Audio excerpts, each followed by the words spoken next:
Celtics Beat is brought to you by PrizePicks. Hey everybody, welcome in another edition of Celtics Beat. Here we are mid-September, rapidly approaching Media Day and preseason games, training camp obviously, and then in the blink of an eye it'll be time for the season. And what will we get when we get there? That has been the focus of a lot of these shows over the summer. Adam Kaufman, Evan Valenti, we are always here with you. I guess I hesitate on always. Sometimes I do take a little time in the summer, but I'm here and I'm thrilled to be here. It's the fall, baby. So we're locked in. Brian Barrett joins us. He hosts the Off the Pike podcast for The Ringer. He is on Twitter at It's Brian Barrett, good friend of the program. We have him on as often as we can, obviously. Barrett, how are you, buddy? I'm doing well. I'd be doing a lot better right now if the Red Sox didn't want to take years off my life. Brian Bayo throwing 4 innings, unprofessional outing. The Red Sox lose on Wednesday. They lose 2 of 3 to the A's. They can't win since Roman Anthony went down. And the Guardians are 13-2 since Roman Anthony went down. It's like they found out, hey, the 21-year-old superstar is gone. We have a chance to make the playoffs. So to answer your question, I'd be doing a lot better if it wasn't for the Red Sox right now.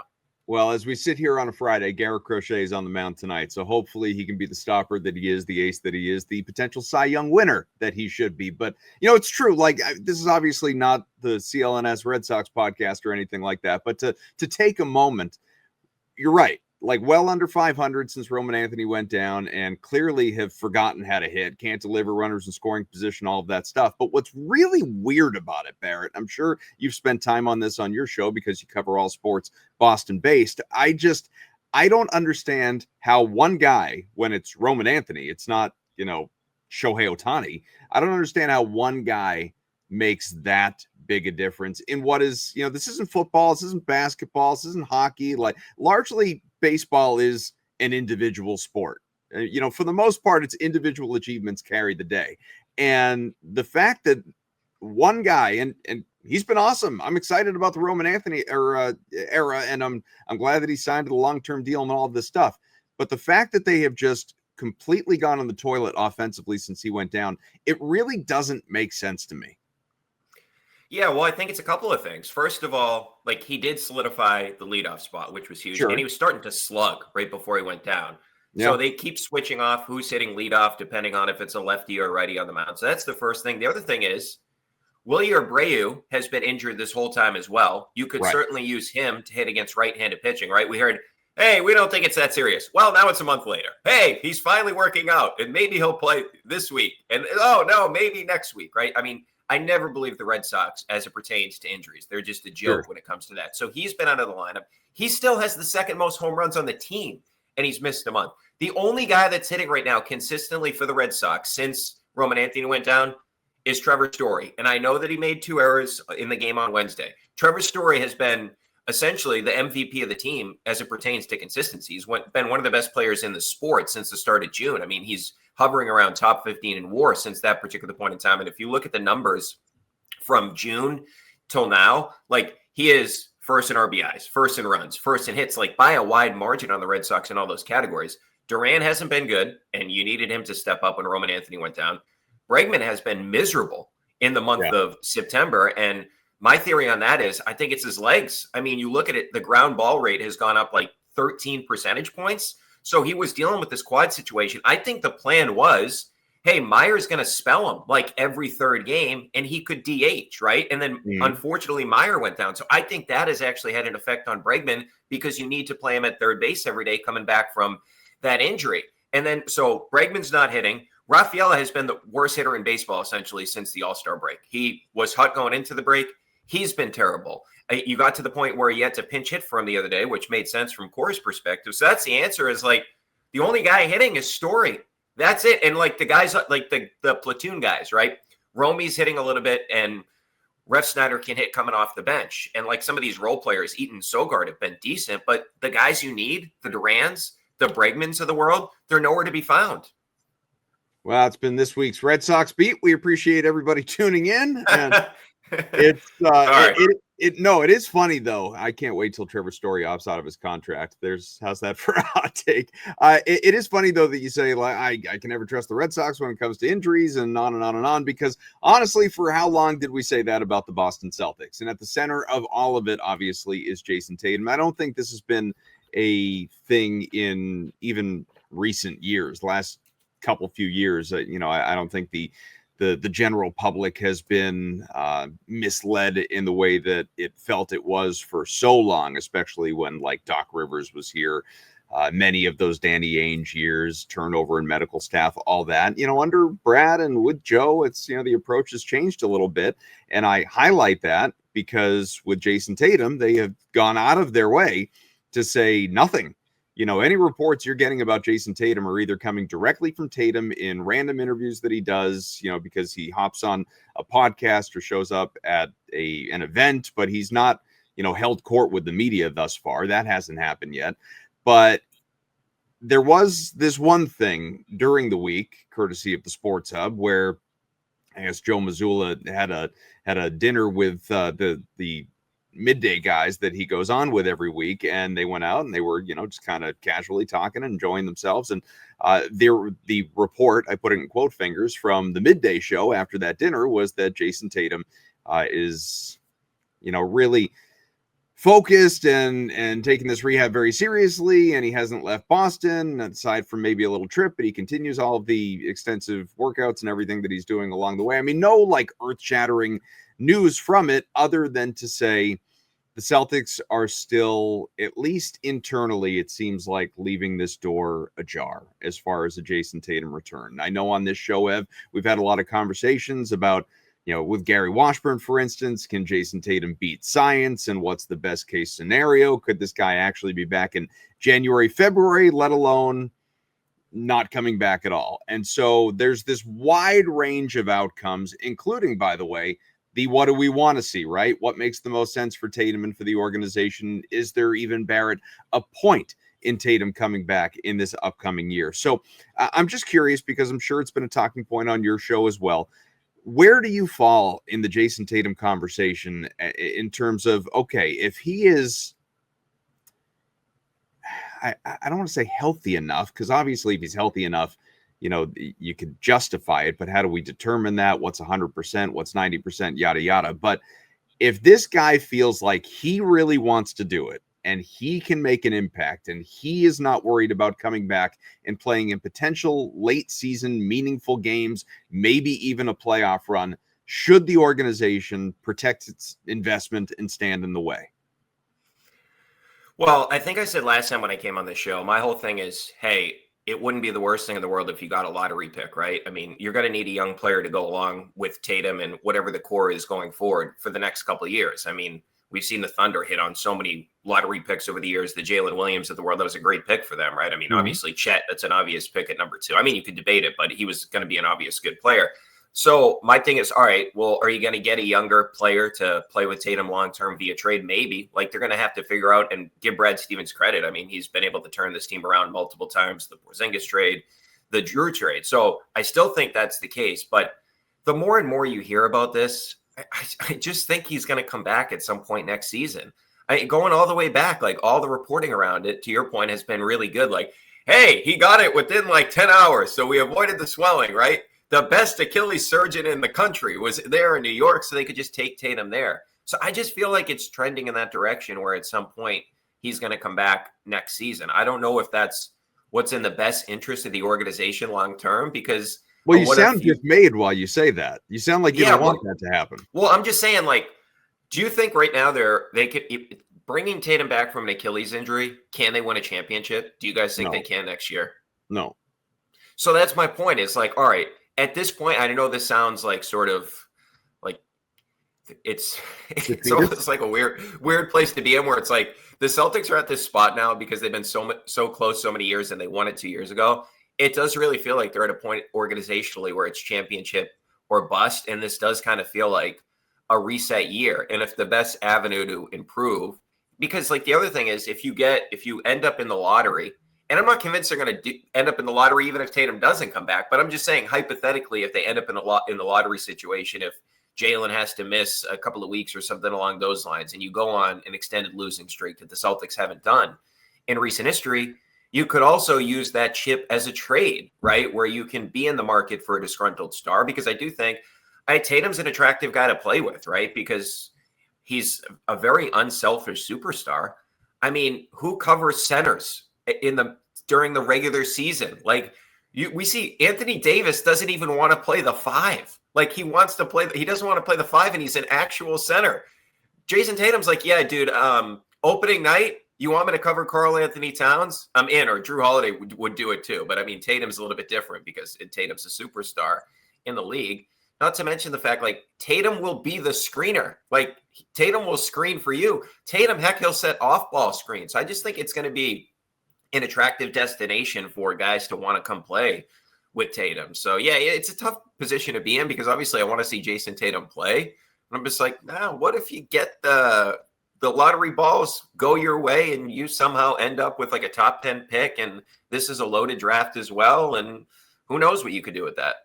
You know what's great about this, Evan? I wonder how many people are going to fall into the same category. And like September 19th, I'm saying it right now, so people can go back. You can review the tape, episode 642. You can go back. You can review this because I know myself well enough. I do not think it's a good idea for Jayson Tatum to play this season. I am not a doctor. I don't have any medical insights. I just going off of everything you've read about guys coming back from these injuries and timelines and, trying to be the best version of yourself after the fact and all of that. I don't think it is the worst thing in the world for Jayson Tatum to have the full year and the full off season and be ready for opening night come 26-27.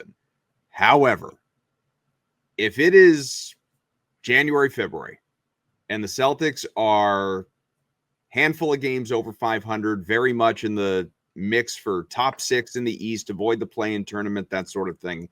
Looks like maybe they got a little something. Brown's having a great year. White's having a great year. Pritchard's having a great year. My guy, Anthony Simons, is looking like he belongs. This team looks like it could maybe, if it gets to the playoffs without Jayson Tatum, be a tough out in the first round. I'm not talking about be a contender. Like, oh, you know what? This team could win a round. This team could actually maybe do something just based on how it exists right now. And then we start to get those reports. Tatum's close. We might mid-March, March 15th. That's what we're looking at for a Jayson Tatum return. I am going to be sitting here on this show going, championship is back on. Here we go, baby. Tatum's coming back. I'm excited. That's what I'm going to sound like. I know it. I'm going to be a complete and total hypocrite about it. The thing that gets me nervous about that stuff is like just playing in the playoffs. I don't want him anywhere near playoff basketball unless he's 120% because it's a whole different sport. It's a whole different animal. The contact, the intensity, the physicality is all different. Like if you want to, I've said this before, if you want to try Tatum out at the end of the season when they're playing Charlotte and Washington and whatever, like, yeah, I'm cool with that. That's fine. Like, great. But unless he's 100%, I don't want him anywhere near the playoffs. I really don't. And again, it's one of these things where you have to take the 30,000 foot view of this whole thing and say, like, this whole season is not about Jayson Tatum at all. This whole season is about everybody else. Like they already know what they have in Derek White and in Jaylen Brown. Although Jaylen, I'd like to see a little bit more this year, like with his playmaking ability. But they know what they have in a few guys. They know what they have in Peyton Pritchard, Sam Hauser. But this is all about the rest of the ancillary guys, not even like the tertiary guys. And the head coach. There's a lot at stake here. So I think as much as this carrot is going to be dangled in front of us for the entire season, I'm not even looking at it. I'm not even acknowledging it. I'm way more concerned about Ugo Gonzalez and what he looks like with some rest after a tough season in Europe. I'm way more interested in can Neemias Queta become an actual full-time big man. What does Josh Minot look like? Can Baylor Shireman outside of Summer League exist as a key cog in the machine? What does Jordan Walsh give you? Like all those storylines to me are way more important than Jayson Tatum coming back this year. I just don't understand. I mean, we have the infatuation because he's a top X player in the league. He's a superstar. He's an NBA champion. He's all these things. I'm almost like, dude, like I hope that we get updates because I'm obviously thirsty for content. I mean, look at how much traction the NBA media circles have gotten out of Jonathan Kuminga this summer. Think about that. We're still in September talking about whether Jonathan Kuminga, who doesn't matter on the Golden State Warriors, so he's going to sign a qualifying offer, sign a long-term contract. It's a sign. Like we have no idea. Who cares? It's Jonathan Kuminga. It's not that big of a deal. That's who cares. Yeah. That's the only reason why I would care about that storyline, because it sounds like Al Horford's going to Golden State. I trust Jayson Tatum to know his body better than anybody else. He's been a freak his entire time in the NBA. He's rarely gotten hurt, and when he's gotten hurt, he's bounced back very quickly. Will he break science? I don't know. But it's just this storyline to me doesn't matter at all. Like the Celtics will continue to function as an organization, and the other things that are around this team are so much more important than Jayson Tatum coming back from this injury. I have faith that he will come back and be a similar player. I don't think he's going to be a ghost of himself. He's going to come back and be, I think, pretty good considering all the evidence we have. But Barrett, to me, all the other stuff dwarfs what this Tatum story is, in my opinion.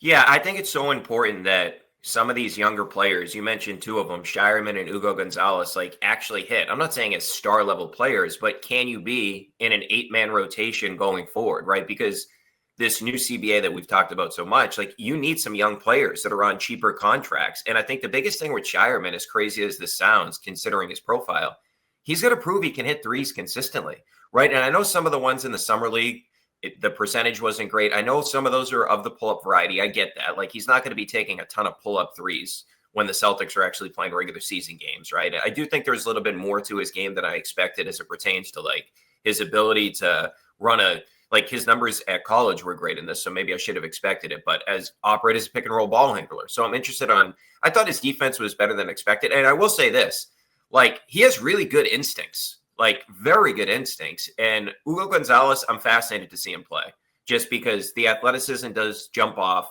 I mean, we all know, I think we talked about it, the massive hands that he has. So I'm interested to see how he develops as a player. And circling back to Tatum here and Jordan Walsh, like I've kind of just given up on him, and maybe that's wrong. Although it was odd. I don't know how this happened the other night. I had a dream that he was like shutting down Trae Young in a game. I don't know how that came into my head.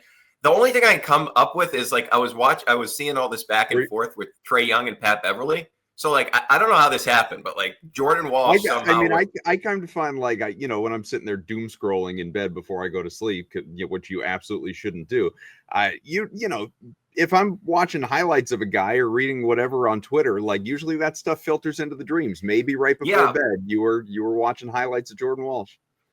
Right. So, well, I get the Trae Young portion of it, but I don't get how Jordan Walsh came into the dream. But it would be great if that guy could be like this defender, like not to compare him to Tatum, but like he could cover so many positions if he actually hit. I'm just at the point now where it hasn't happened yet. And like it probably should have happened by now where he could have been a contributor in the rotation, even though, I mean, he's significantly younger than Shireman. So if two of those three guys hit, that's really good for like building this thing long term for the organization in terms of, hey, you got solid pieces that, I mean, in the case of Walsh, you'd have to eventually decide if you're going to re-sign him, but like pretty good contracts that those guys are on. The one thing I will say too, circling back to Tatum, I do believe all this stuff about him, like, because why wouldn't we believe it, right? That's who he's been his entire career. He's he's a relentless worker. I'm just interested to see what he comes back with, because I think like his mid-range numbers are bad. I totally understand that, but I don't see a reason like he shouldn't be a great mid-range shooter. He takes a ton of pull-up threes, and I get why he does that, right? I mean, it's not just him taking the shot. It's, the center's out by me. If it doesn't go in, we have offensive rebounding opportunities. I understand all that stuff. I just feel like if he worked on his mid-range game, like he worked in his post game and it's really good now, he can bully defenders down there. I know mid-range isn't the analytical way to do things, but they're kind of important in the postseason, right? Like what Kevin Durant has done, and I mean, Kawhi Leonard's in the news for other reasons, but he was a great mid-range shooter in his prime. Like I certainly think that he could get to that level where that's a consistent shot for him. Why not? Let's take a quick break, tell you about our good friends over at PrizePicks. PrizePicks is the best place to get real money sports action. With over 10 million members and billions of dollars in awarded winnings, PrizePicks has made daily fantasy sports accessible to all. You just pick more or less on at least two players for a shot to win up to 2,000 times your cash. Let me say that again, 2,000x. Run your game all season long on PrizePicks. Kaufman, flex play. I'm 2 for 2 this year. Ooh. So far. I haven't. So for people that are trying to Why do I love flex play so much? Because if I hit 2 out of 3, I don't lose any money. That's the big takeaway, right? I don't. Kaufman, are you on this too? Like if you push, that's kind of a win because you didn't lose any money. I'm not gonna lie to you. Yeah. I generally go for the whole thing. Sure. But that's just because, like, hey, I mean, I'm not necessarily looking for the what you might call in gambling push protection. Right. I want the whole kit and caboodle. I'm trying to go 3 for 3, baby. I am also trying to go for 3 for 3, but sometimes life doesn't work out that way. So that's why I love flex play so much. And PrizePicks, only place you can get flex play. And with that in mind, I want to start with PrizePicks' what I call the flex play freebie. And this week, they are dishing out PrizePicks Pat Mahomes more than 0.5 passing yards. So if you think Pat Mahomes is going to throw for a single yard, you're going to want to hop on that. Okay. So the Giants defense isn't very good. He should be able to get to 1 yard. I think he'll be all right. So with that in mind, we're also going to take on a couple others. Bijan Robinson, more than 80.5 rushing yards. Now, Kaufman, you got the people that are listening to this. They don't know. Adam and I were talking pre-read about Bijan versus the Carolina Panthers. Folks, the Carolina Panthers defense stinks. Let's just ride that wave. And then I'm going to go with old friend Jacoby Myers, more than 5.5 receptions. I think with Brock being hurt, I like Myers to step up. You get a little more of that volume. Again, flex play. Hit all 3, it's 3x. You get 2 out of 3, it's 1x. That's not a loss, in my opinion. Okay? And getting your money from PrizePicks cannot be any easier. Little as 15 minutes, watch the money roll into your account. Venmo's the best way to do it, but debit card, bank wire, whatever you want to do, PrizePicks does that for you. Download the app today. Code CLNS. Get $50 in lineups after playing your first lineup for only $5. Once again, go ahead, download the PrizePicks app. Do it right now. The promo code is CLNS. Yes, our media network. $50 in lineups for you right after playing your very first lineup for only $5. PrizePicks. Run your game.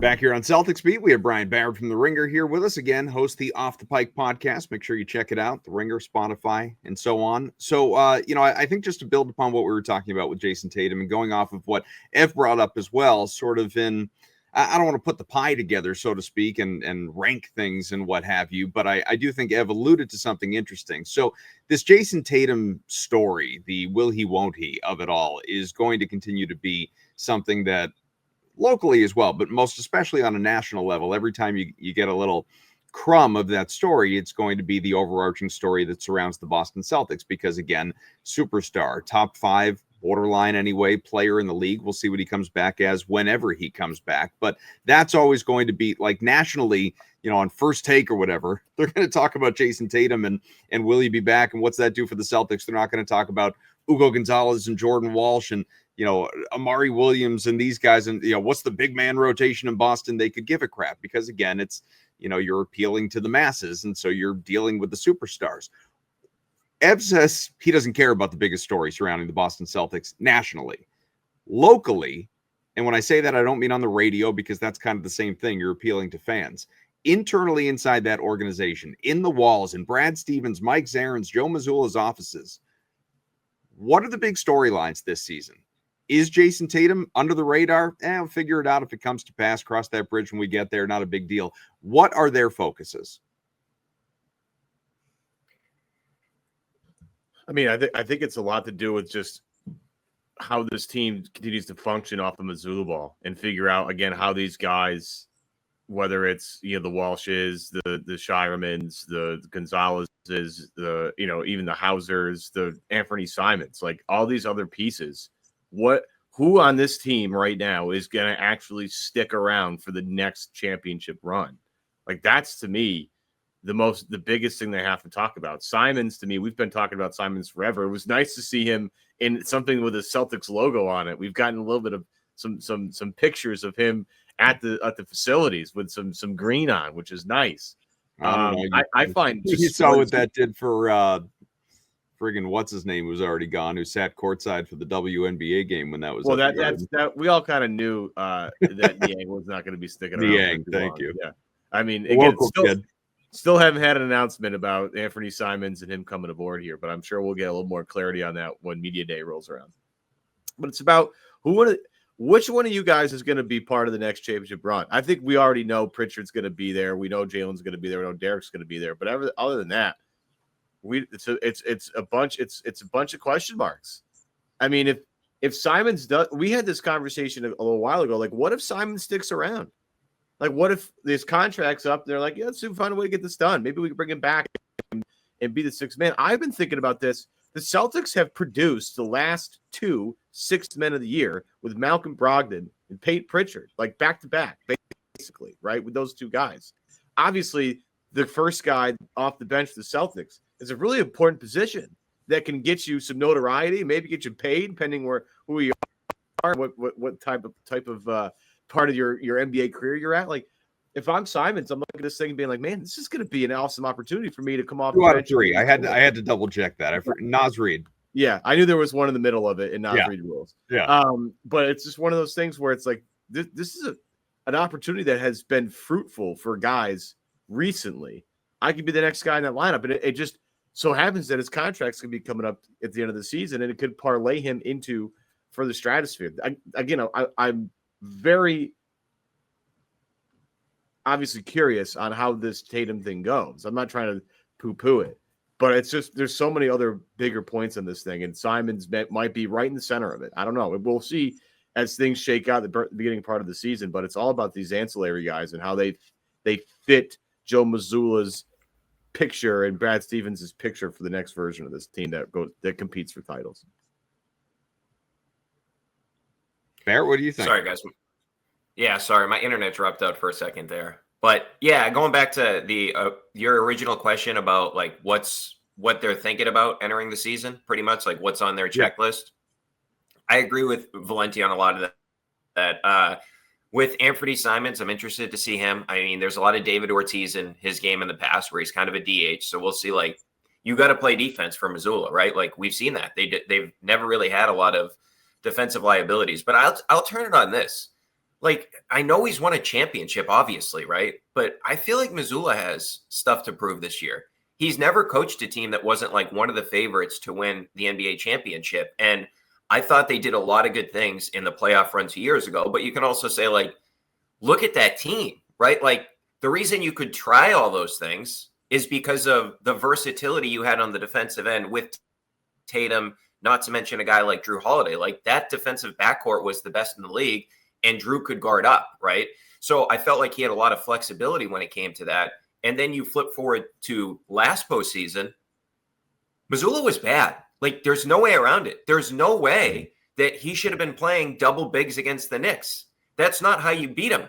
This isn't like second guessing. We were saying it in real time. Not to mention the fact that Porzingis was banged up and he kept going back to him. I felt bad for Porzingis, but what are you doing, right? And then the game that you win, Pritchard plays unbelievably well, and then you cut down his minutes. Like, the way to beat the Knicks was to play fast, was to put Pritchard on the floor more, was to take two bigs off the floor. And he's stuck in that way to play two bigs. So now you look at this roster and you say, it's really difficult to see them being a top 15 defense this year, right? Considering the big man situation, unless to Valenti's point, like we find out, hey, maybe Kate is a real center. I don't think that he's going to be a guy that you trust any more than being like the third center on a good team. That's just, I feel like he's great energy and all that.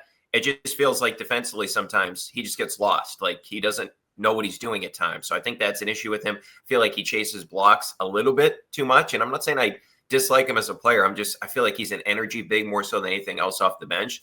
So what can he do with this team defensively? Because I think offensively they'll be fine. Like, I think they're going to bomb threes. Like, they're going to go into that more so than they ever had in the past, considering you got Pritchard, you got Simons, Derek White has now established himself as one of the best three-point shooters in the league. So I think they'll get up a ton of threes. But I'm really interested to see what Mazzulla can do with this team. Because, I mean, maybe I'm overreacting, but, like, I couldn't believe how stubborn he was last year in the postseason. I mean, that was bad. Is that isolated to a series, or have you found yourself regularly questioning him along the way? And I asked that not to like dump on Joe Mazzulla. I think, well, I'll speak for Evan. I guess I won't make it a full Syracuse triumvirate here. Ev and I are in the Mazzulla fan club. Not to say he's infallible, but we like Mazzulla. We're not calling for his head or anything like that. But as you well know, there are a lot of people out there that do not believe in Joe Mazzulla, that think they won a championship in spite of Joe Mazzulla. They think their success is, really very little to do with him and more about what's on the floor. So did that series bring, because I don't disagree with anything you said about that series. We were questioning him in real time as well. But did that series, bring certain things to a head for you, or do you continue to believe in him going forward? So, I don't discredit him for the championship and say the team won in spite of him. I think he did some really good things that year. Like I referenced Tatum guarding centers earlier, right? And you need the player to do that, but you also need the coaches to get the buy-in from the player and to come up with the idea. And then secondarily, I always thought their transition defense was basically the best in the league by the numbers in most statistical categories. And I think the reason for that is because he always had the bigs at the top, right? And now you need guys like Horford and Porzingis that can stretch the floor, but that's why their transition defense was so good, because of things that Mazzulla did. And going back to last year, he said, hey, let's crash the boards more from the corners. And with Pritchard on the floor, they were basically the best offensive rebounding team in the league. And who knew you could do that by just having your point guard go after rebound? So I think he deserves a lot of credit for the things that he does. But there's also been these moments in his short tenure, like last year against the Knicks.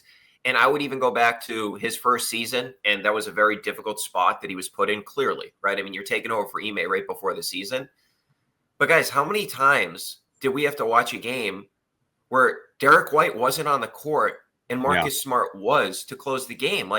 Those are head scratching moves. And maybe it was, hey, this is a battle I'd rather fight in the playoffs. And if I do it now, maybe something goes wrong with Marcus and I lose him or something along those lines. But it just didn't make sense that Derek White wasn't closing games. And that Miami series was a weird series as well. I mean, it goes on the players too. But I just feel like, as crazy as it sounds for a guy that is a championship coach, I think there's still things that he has to prove. Let's see what he can do with this team. I think what's weird is because he won a title, he puts him in a different place, but he's only coached 3 seasons. It's not like he's a super seasoned veteran. It's not like he's bounced around the league and this is it's not like a Frank Vogel or a who just took over the Mike Brown. He's not even just that, Ev. Sorry to cut you off, but he's coached 3 NBA seasons, never even been a top assistant coach in the NBA. The whole second row Joe stuff, obviously. And when he did coach, as a head coach, that was Division II in college. Frontier or whatever. He's not had this prolific coaching career at any level. He's not, like you hear about those guys, all the success overseas, and then they come over and they try out the NBA, David Blatt or, somebody like that. Like Joe Mazzulla is, and I think he would admit this, not that we know him personally, but I think he is very much, knowing that he's having to prove himself along the way. Hell, he's younger than I am. Yeah, hell, me and Barrett watched him when he played for West Virginia when we were in college. It's not like we're not aware of. I just think sometimes, I've been pounding this is a huge year for Joe Mazzulla bandwagon, but I think even in that argument that I have gone through a ton on this show, I do think that I do forget that this is season number 4 for Joe. There are moments in time where he doesn't have it figured out all the way yet. The early success obviously gives him a little bit of a pass, but at the same time, this is someone who hasn't really coached a ton of games. He's won a lot of games that he's coached in, but he hasn't really coached a ton. So there's still kind of so much to learn with him that even when I keep banging the table of with the current landscape of the NBA, there's no coach that's safe outside of Eric Spoelstra. There's no coach that has a full immunity or anything like that. Even though he won a title, it would not shock me if Joe Mazzulla, the Rocky year, got fired because of all these firings that have happened. I think even in that argument, I do forget that he's really still kind of a green sort of coach. Now, he has learned, as we found out with the timeout usage, he's gotten better at that. That's great. And I think all the criticisms that Barrett has laid out over his tenure, those are all valid things. But at the same time, we have to give him the opportunity to learn from some of these mistakes. Maybe he's learned I have to be more malleable with my lineups, even though it might hurt someone's feelings, like a Kristaps Porzingis or a Marcus Smart. I have to just do what's best for the team, not for everybody's camaraderie in the locker room, right? I think a lot of the Marcus Smart stuff went back to, well, he's been here longer than Derek. It just doesn't feel right or look right if we play him over Marcus at this particular juncture. I think oftentimes Kaufman, you haven't pushed back too much on me on that argument. I think you're kind of in a similar, like obviously firing Joe at the end of the season would be a little bit of a shock, but I do think that we forget how green he still is. In having a Sam Cassell on the bench and all these other guys on the bench is way more helpful than it's ever been, I think. No, I think that, we've talked about it as assistants have left along the way. It's always, I remember, again, not to cite him for, multiple appearances on this show, but Gary Washburn, we had a long conversation with Gary early on in the Joe tenure about surrounding him with experience, how valuable it was having Jeff Van Gundy there. Like there's, it absolutely makes a difference. Where I would push back is I know you just said you wouldn't be. I don't care how badly the upcoming season goes, the Celtics could win 15 games. Joe Mazzulla is safe because there is the built-in Jayson Tatum is not there.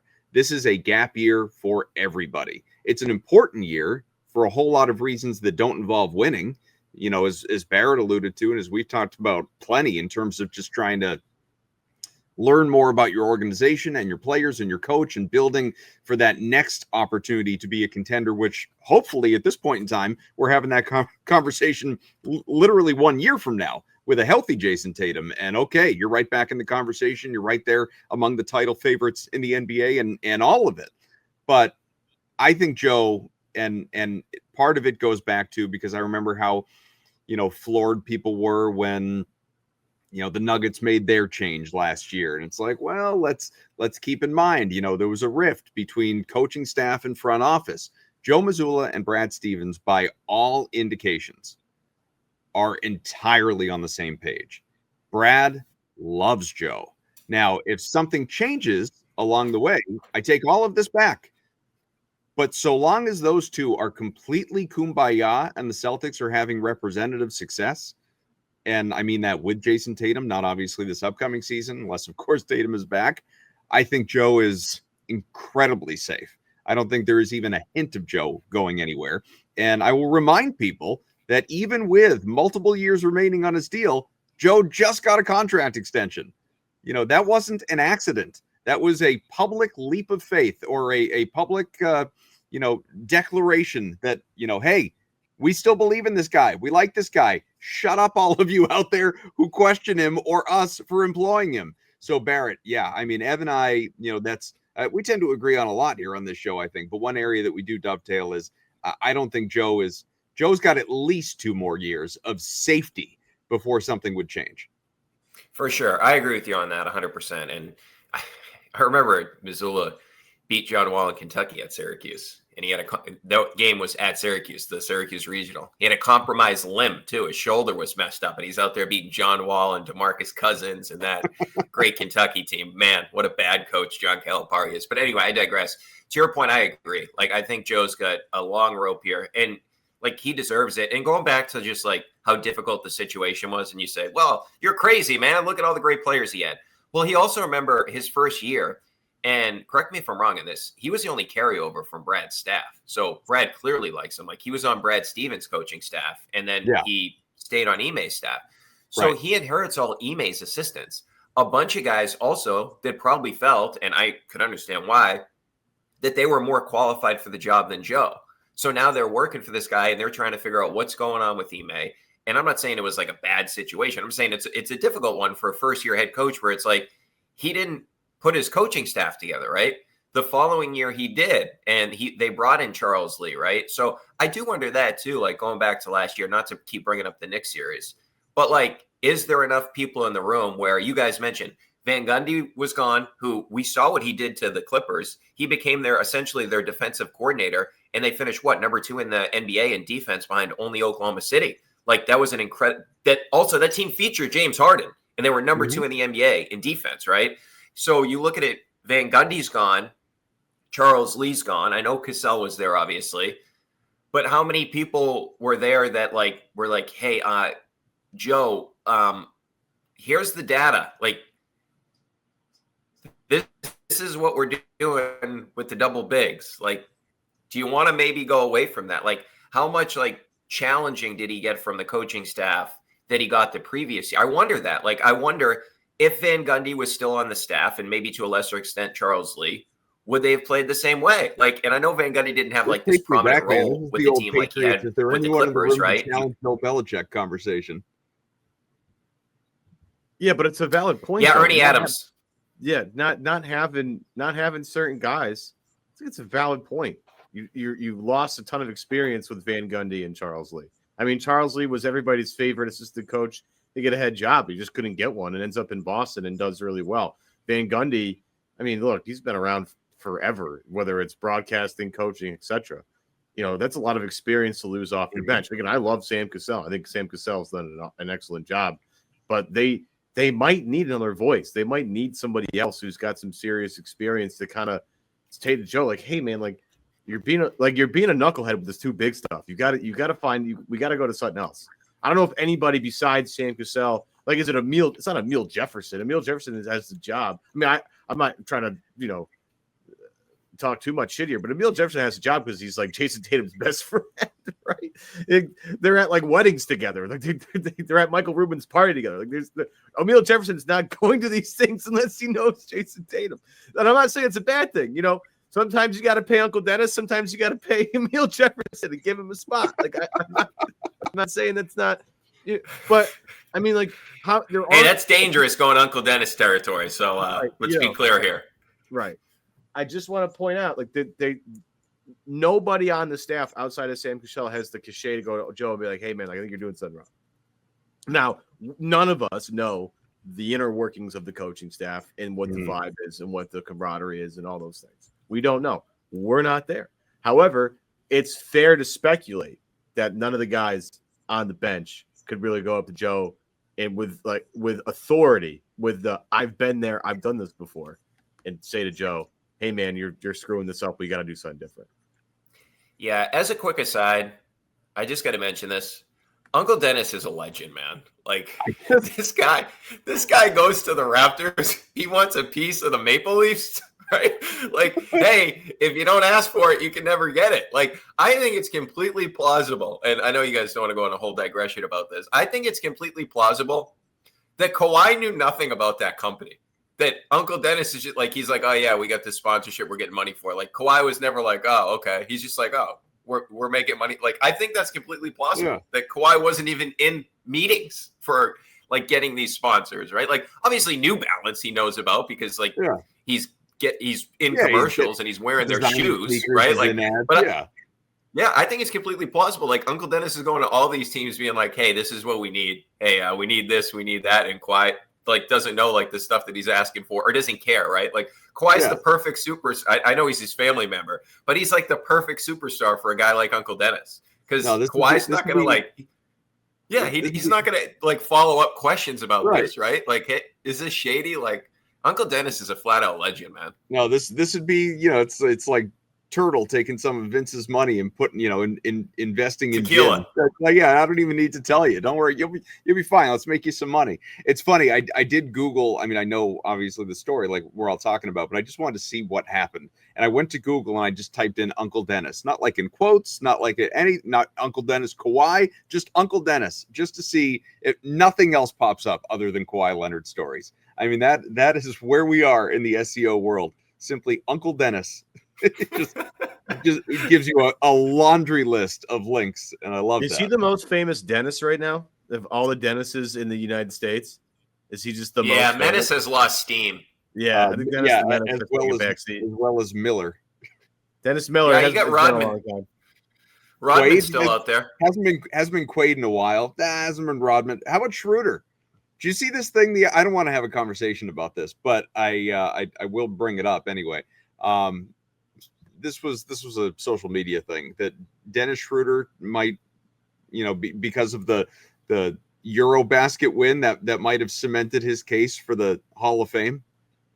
I mean, again, I realize that it, and we say it all the time. It's why, like, people will have the different guy, different situation. But like, is Al Horford a Hall of Famer?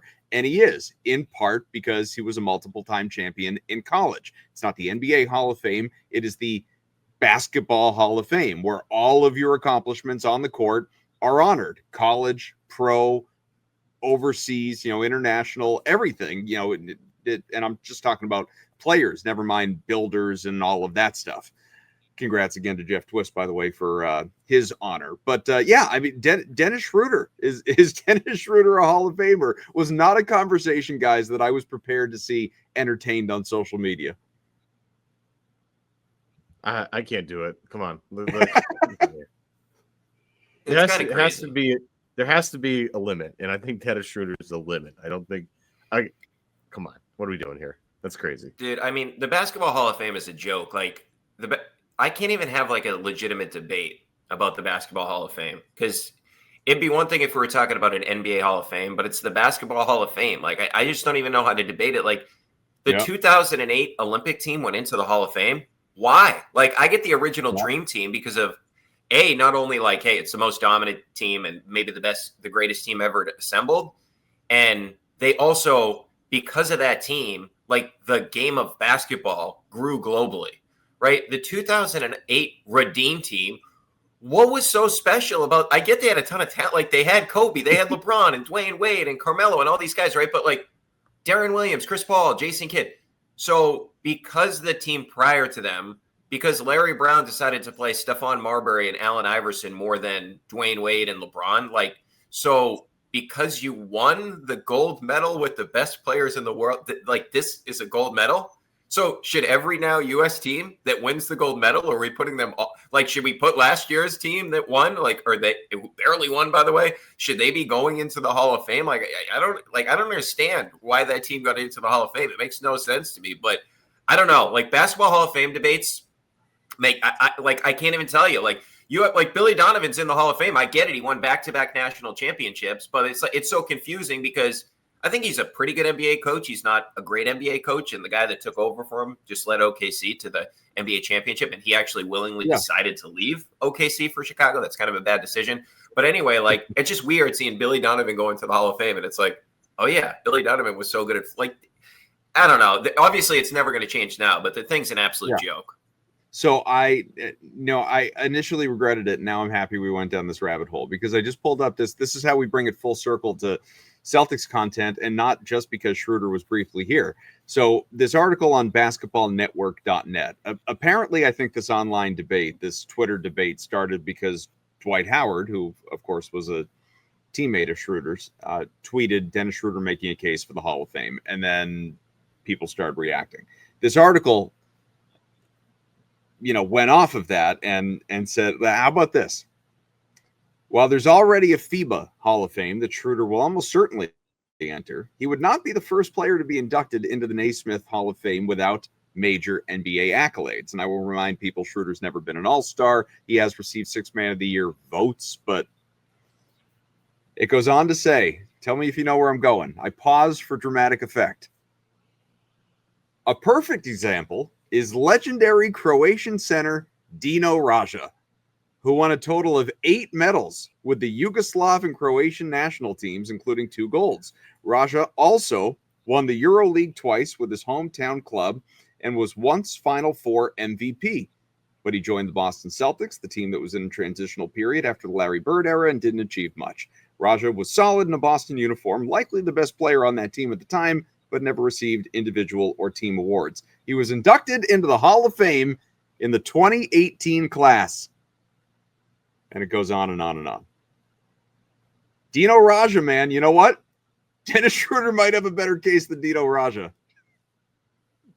Well, just because you can make a case for Dennis over Dino doesn't mean we got to have Dennis in there. You know what I mean? We should draw the line. Dino, we love Dino on this show. We're a very pro Dino podcast. Are we? So, I mean, are you not? For a lot of the miserable Celtics years that I grew up with. Yeah, well, so, sure. I can't say I love D Brown. I love D Brown growing up. Yeah, who didn't love D Brown? Yeah, the pumps. But Dino Raja, like, this is the conversation is like, why isn't there just like a FIBA Hall of Fame or something? Like, there is. It should not be the same Hall of Fame. It makes absolutely no sense. But I will say this. You mentioned Dwight Howard. The fact that he wasn't on the top 70, the NBA 75 team, I know this is like a couple years ago now. Yeah. That was an absolute joke. Like, guys, Damian Lillard made it over Dwight Howard. There's a lot Dwight Howard won. Yeah. Like people don't like Dwight. This guy won 4 consecutive defensive player of the years. Correct me if I'm wrong on that. He was like the best defensive player in the league for an extended period of time. Dwight Howard, and I know he's a goofball and all that. Yeah. Dwight Howard. Hall of Famer, 8-time All-Star, 5-time rebounding champ, 2020 champion. That was the COVID championship, obviously, with the Lakers. 8-time All-NBA, 2-time block champ, All-Rookie team, 5 All-Defensive teams, 3 Defensive Player of the Years. Yeah. So Dwight Howard, by the way. They were consecutive, though, 3 in a row. Yeah. Okay. 3 in a row. I consider the 2020 championship, that's the Peach Jam. They won the AAU tournament. Congratulations for them on that. But the other thing that I would point to with Dwight, he beat LeBron in a playoff series to go to the NBA Finals. Like, he was the best player on that team. And by the way, like, they had a chance in that series against the Lakers, and he was by far the best player on that team. Like, in what world should Damian Lillard be on? And I feel bad like singling out Damian Lillard. Damian Lillard's biggest moment, go back to the 2019 Western Conference Finals that he made it to. Go look up those numbers. Compare them to Steph Curry, which, oh, by the way, that Portland team, Durant wasn't playing. And Steph Steph's one of the 10 to 15, maybe some people have him top 10 players of all time. But Dame's biggest moment, Western Conference Finals, he stunk. He was bad in that series. Dwight Howard's out there beating LeBron, and we're putting Damian Lillard in the top 75 over Dwight Howard. That's a joke. And the other thing that I don't understand, like, guys are making that listening to the show, wondering how he's catching strays. Yeah, I know. Dame's Dame's working out for this, like, for the motivation, right? As he's getting ready to play in Portland again. But you were saying, here's your point.